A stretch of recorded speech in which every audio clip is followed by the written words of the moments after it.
بسم اللہ الرحمن الرحیم۔ حضرت عبداللہ ابن عباس رضی اللہ تعالیٰ عنہ سے روایت ہے کہ رسول اللہ صلی اللہ علیہ وآلہ وسلم کا گزر 2 قبروں پر سے ہوا تو آپ صلی اللہ علیہ وآلہ وسلم نے فرمایا، جو 2 آدمی ان قبروں میں مفتون ہیں ان پر عذاب ہو رہا ہے، اور کسی ایسے گناہ کی وجہ سے یہ عذاب نہیں ہو رہا جس کا معاملہ بہت مشکل ہوتا، یعنی جن سے بچنا بہت دشوار ہوتا، بلکہ یہ دونوں اپنے ایسے گناہ کی پاداش میں عذاب میں دیے جا رہے ہیں جن سے بچنا کچھ مشکل نہ تھا۔ ان میں سے ایک کا گناہ یہ تھا کہ وہ پیشاب کی گندگی سے بچاؤ یا پاک رہنے کی کوشش اور فکر نہیں کرتا تھا، اور دوسرے کا گناہ یہ تھا کہ چغلیاں لگاتا پھرتا تھا۔ پھر رسول اللہ صلی اللہ علیہ وآلہ وسلم نے کھجور کی ایک تر شاخ لی اور اس کو بیچ سے چیر کر 2 ٹکڑے کیا، پھر ہر ایک کی قبر پر ایک ٹکڑا گاڑ دیا۔ صحابہ کرام رضی اللہ عنہم نے عرض کیا، یا رسول اللہ،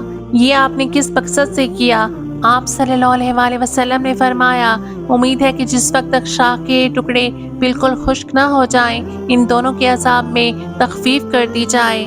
اللہ تعالیٰ انبیاء علیہم السلام کو عالم غیب کی بہت سی ایسی چیزوں کا مشاہدہ کراتا ہے اور بہت سی ایسے آوازیں سنوا دیتا ہے جن کو عام انسانوں کی آنکھیں اس عالم میں نہیں دیکھتی اور نہ ہی ان کے کان سنتے ہیں۔ یہ بھی اسی ایک قبیل کی چیز ہے۔ اس حدیث میں رسول اللہ صلی اللہ علیہ وآلہ وسلم نے ان دونوں صاحبوں کے عذاب کا سبب ان کے 2 خاص گناہوں کو بتایا ہے۔ ایک کے متعلق بتایا کہ وہ چغلی کرتا تھا، جو کہ ایک سنگین اور اخلاقی جرم ہے، اور قرآن مجید میں سورہ قلم کی آیت نمبر 10 اور 11 میں ارشاد باری تعالیٰ ہے، اور مت مانو اس شخص کی بات جو جھوٹ بولنے میں بے باک بے تحاشا قسمیں کھانے کا عادی ہے، اور عیب چینی اور جغل خوری جس کا مشغلہ ہے۔ عالم کعبہ آبہار سے مروی ہے کہ تورات میں جغل خوری کو سب سے بڑا گناہ بتایا گیا ہے، اور صحیح بخاری کی روایت میں پیشاب کی گندگی سے بچنا، یعنی اپنے جسم اور اپنے کپڑوں کو محفوظ رکھنے کی کوشش کرنا،